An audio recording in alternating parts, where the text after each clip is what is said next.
আজকে সকালে একটা নাস্তা বানাইছি, বাচ্চারা পছন্দ করছে, আমার কাছে অনেক মজা লাগছে। তোমরা অনেক সুন্দর করে হয়তো বা বানাও, তো এটা আমি ভাবলাম তোমাদের সাথে শেয়ার করি। হ্যালো এভরিওয়ান, কেমন আছো তোমরা? সকাল সকাল বাচ্চারা স্কুলে যাওয়ার আগে খাওয়া দাওয়া নিয়ে অনেক প্যারা দেয়। সকালে কিচ্ছু খেতে চায় না, বিশেষ করে একই খাবার তো খেতেই চায় না, নুডলস, ফ্রাইড রাইস, পরোটা, রুটি। তো এই অবস্থা। আজকে ভাবলাম একটু অন্যরকম করে ঘুরিয়ে ফিরে একই নাস্তা দেবো, কিন্তু একটু অন্যরকম করে আর কি।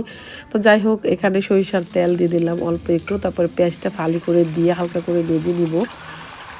তো ফালি সুন্দর মতো হয় নাই, তো আমি যেমন পারছি তেমন করে দিলাম। কেউ উল্টা পাল্টা বা হাসি কমেন্ট করবা না, কারণ আমি কিন্তু এত এক্সপার্ট না, তারপরে ট্রাই করি। যাই হোক, তারপর ডিমটা ফাটিয়ে এখানে দিয়ে দিলাম, হালকা একটু ভেজে নিব। ভেজে নেওয়ার পরে দেন আমি পরোটাটা দিয়ে দিলাম এখানে।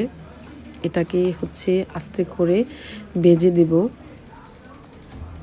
চুলাটা একদম ডিম করে রাখতে হবে, কারণ চুলাটা বেশি বাড়ায় দিলে কিন্তু নিচে দিয়ে পুড়ে যাবে। তারপরে আমার অনেকটা পুড়ে গেছে। তো এটা এরকম হালকা ভেজে নেওয়ার পরে সুন্দর মতে এটাকে আমি উল্টিয়ে দেব পরোটাটাকে। তো উল্টে দিলাম। তো ওই পাশটাও হালকা করে ভেজে নিতে হবে, এরকম ঘুরিয়ে ঘুরিয়ে ভেজে নিতে হবে যেন ভেঙে না যায়। ভাজা হলে তারপরে উল্টিয়ে দিলাম পরোটাটা।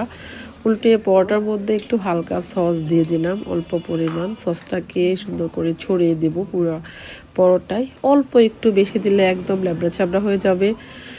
তো এখানে আমি একটুখানি অল্প, যেহেতু বাচ্চা খাবে, অল্প পরিমাণ কাঁচামরিচ একটু কুচি করে উপরে ছিটিয়ে দিলাম। তারপর একটু ধনেপাতা সুন্দর করে ছিটিয়ে দিলাম, কুচি করে কেটে। সুন্দর একটা ফ্লেভার আসবে।